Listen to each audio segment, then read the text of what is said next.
દેવર્ષિ નારદજી સંકાદિક ચારે નિર્મળ ઋષિઓ બદ્રિકાશ્રમમાં સત્સંગ કરતા હતા અને એમાં દેવર્ષિ નારદ જોયા. નારદજી બહુ ઊંડી ચિંતામાં દેખાઈ. સનક મુનિઓ સંકાદિક મુનિઓ કહ્યું કે નારદજી, તમારા મુખમંડળ ઉપર આટલી બધી ચિંતા કેમ? તમે તો સતત ભક્તિમાં રહેવા વાળા છો, પરમાત્માની નજીક રહેવા વાળા છો. ત્યારે નારદજી કહે છે, પુષ્કર, પ્રયાગ, કાશી, ગોદાવરી, હરિક્ષેત્રે, કુરુક્ષેત્રે, શ્રીરંગમ, આ બધા ક્ષેત્રોમાં હું ફર્યો. આમાં કાશી જાવ ને, કાશીના આમ તો નામ અનેક નામો છે. બનારસ ને પણ કાશી, કાશીને જ બનારસ કહેવાય. વારાણસી એ પણ બનારસ, એટલે કે આ જ કાશીનું નામ છે. એમ હરિદ્વારનું મેં અમારા માતાજીએ ગઈ કથામાં મેં કીધું હતું, પછી છેલ્લા દિવસે મેં કીધું, મને શું થયું છેલ્લા દિવસે, એટલે છેલ્લા દિવસે કીધું કે આ હરિદ્વારનું નામ, હરિનો દ્વાર તો ખરો જ, તીર્થભૂમિ છે, દેવભૂમિ છે, પણ હરિદ્વારનું મૂળ નામ શાસ્ત્રોમાં માયાપુરી છે. આ તીર્થનું નામ માયાપુરી છે. અને એ જે માયાપુરી છે, અહીંયાની અધિષ્ઠાત્રી દેવી ગંગા તો છે જ, પણ અહીંની અધિષ્ઠાત્રી દેવી માયાદેવી છે.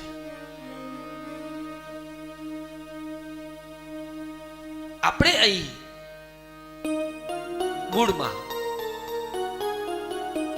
આ માયાપુરીમાં બેઠા છીએ અને ભગવાનના હરિના. તો નારદજી આ જ વાત આટલા ક્ષેત્રોમાં ફર્યો, પણ એમાં બધી રીતે જોયું તો કળિયુગનો પ્રભાવ ખૂબ દેખાયો. બધા આળસુ, ભજન કોઈ કરતું નથી, જપ તપ ક્યાં દેખાતો નથી, બધા પેટ ભરા અને આળસુ, અસત્ય બોલનાર પાખંડી મેં જોયા. નારદજી આગળ કહે છે કે જગતમાં હું ફરતો ફરતો વૃંદાવન ક્ષેત્રમાં ગઈ. વૃંદાવનમાં આજે પણ ભક્તિ હજી પુષ્ટ છે. શ્રી કૃષ્ણની લીલા ભૂમિ વૃંદાવનમાં ગયો અને ત્યાં ગયા પછી મેં એક અદ્ભુત દ્રશ્ય જોયું. અને એ દ્રશ્ય એવું હતું કે એક તરુણ સ્ત્રી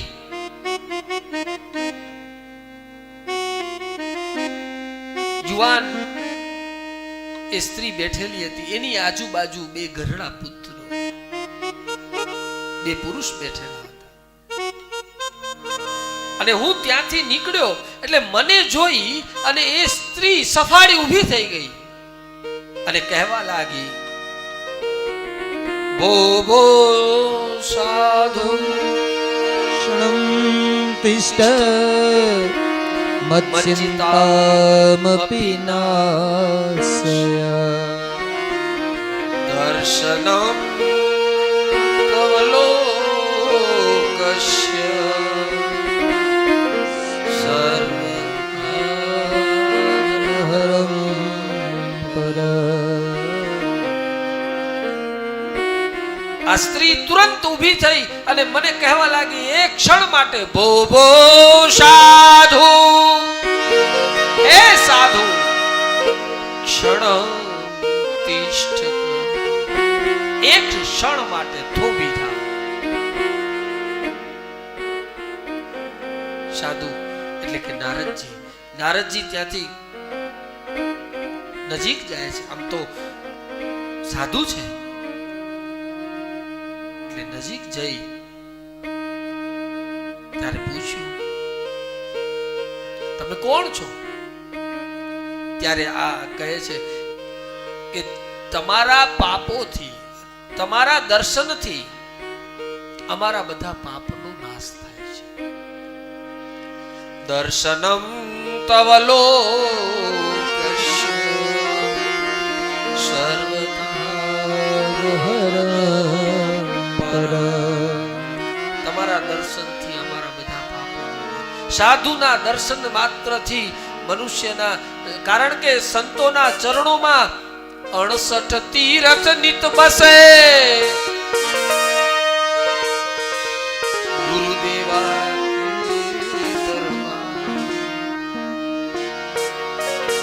उनके मन वो जाने अपने मन भगवान. સંતોના દર્શન માત્રથી પાપોનો નાશ થાય છે. 68 તીરથ સંતોના ચરણે, સંતોના ચરણે કોટી રે કાશી ને કોટી જોને ગંગ, એ કોટી રે કાશી ને કોટી જોને ગંગ, ऐसा है नी मोरी आगे रे बड़ो यमने अब साधु रे पुरुष संग जवने साधु रे पुरुष नो संग. એટલે એ સ્ત્રી દર્શન કર્યા સંતોના, નારદજીના. એટલે નારદજીએ પૂછ્યું, તમે કોણ છો? એટલે તુરંત પેલી સ્ત્રી બોલે છે, અહમ ભક્તિ રતિ ખ્યાતા હોમે તનયો મતો જ્ઞાન વૈરાગ્ય નામાનો કાલ યોગે નજર જરો. અહમ ભક્તિ રતિ ખ્યાતા. તમારી બાજુમાં બે વૃદ્ધ પુરુષ મૂર્છિત અવસ્થાની અંદર સુતેલા એ કોણ છે? જ્ઞાન વૈરાગ્ય નામા. જ્ઞાન અને વૈરાગ્ય નામના મારા બે પુત્રો છે. એટલે નારદજીને એકદમ ચકિત થઈ ગયા કે માં જુવાન અને દીકરા ઘરડા, આવું કેમ? એટલે તુરંત નારદજી પૂછે છે કે તમે આટલા, ત્યારે એ જ અહમ ભક્તિ રતિ ખ્યાતા, ભક્તિ નામેથી હું ખ્યાત છું. અને એ જ ભક્તિ એમ કહે છે કે કાલ યોગે નજર. કાલ એટલે કળિયુગ. કળિયુગના પ્રભાવથી આ મારા બે પુત્ર જ્ઞાન અને વૈરાગ્ય એ જર્જરિત થઈ ગયા છે. ત્યારે નારદજી પુનઃ પૂછે છે કે તમે આવ્યા છો ક્યાંથી?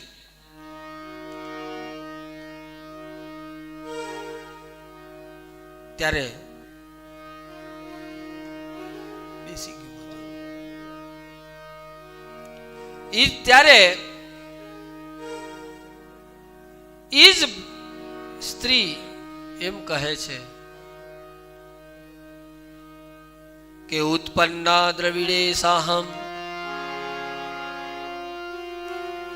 મારી ઉત્પત્તિ દ્રવિડ દેશમાંથી થઈ છે. ઉત્પન્ના દ્રવિડે સાહમ વૃદ્ધિ કર્ણાટકે ગતામ ક્વચિદ ક્વચિદ મહારાષ્ટ્રે ભુજરે જીર્ણતાંગત. ઉત્પન્ના દ્રવિડે સાહમ વૃદ્ધિ કર્ણાટકે ગતામ ક્વચિદ ક્વચિદ મહારાષ્ટ્રે ભુજરે જીર્ણતાંગત. એ સ્ત્રી એમ કહે છે કે મારી ઉત્પત્તિ દ્રવિડ દેશમાંથી થઈ, વૃદ્ધિ કર્ણાટકમાં થઈ, ક્વચિદ ક્વચિદ મહારાષ્ટ્રે, ક્યાંક ક્યાંક મહારાષ્ટ્રમાં મને સન્માન મળ્યું. ગુર્જરે જીર્ણતા, ગુજરાતમાં આવી એટલે હું દુબળી પડી ગઈ. હવે આ વેદવ્યાસજીને આવો કઈ અભાવ ખરો ગુજરાત પ્રત્યે? અને આ મહારાષ્ટ્ર ને કર્ણાટક ને આ ક્યાંથી આવ્યું બધું? આ સમયમાં કઈ હતું નહીં. આ લખાયું ત્યારે મહારાષ્ટ્ર થોડું હશે. આ તો આપણે ધ્યાનમાં છે કે મહારાષ્ટ્ર ને ગુજરાત પહેલા એક જ હતું. એની આજે એક્ટ કલમો બધી ગુજરાતની લાગે, મહારાષ્ટ્રની લાગે છે.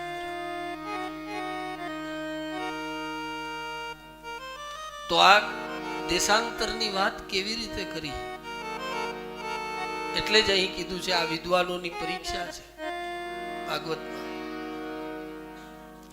ઉત્પન્ના દ્રવિડેશાહમ, ભક્તિ એમ કહે કે મારી ઉત્પત્તિ દ્રવિડ દેશમાંથી થઈ.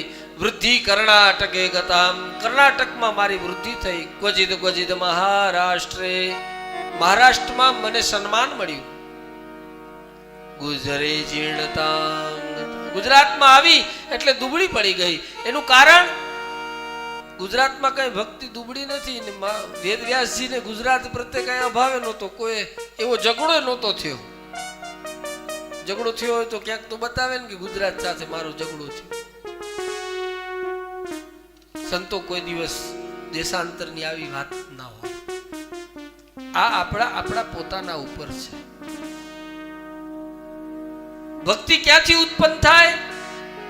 તો કે ઉત્પન્ના દ્રવિડે સાહમ, જેનું હૃદય દ્રવિત થયેલું છે ભક્તિ ત્યાંથી ઉત્પન્ન થશે. આ દ્રવિડ દેશની વાત નથી. જેનું હૃદય દ્રવિત થયું છે. આ કાળા પથ્થરના માનવી એનું કાળજું કાળા પાણા જેવું પથરા જેવું હોય, એની ઉપર પાણી નાખો તો શું, એ તો રડી જાય, પાણી કઈ ચૂસે નહીં. પણ જેનું હૃદય દ્રવિત થયું છે ત્યાંથી ભક્તિ એમ કહે છે મારી ઉત્પત્તિ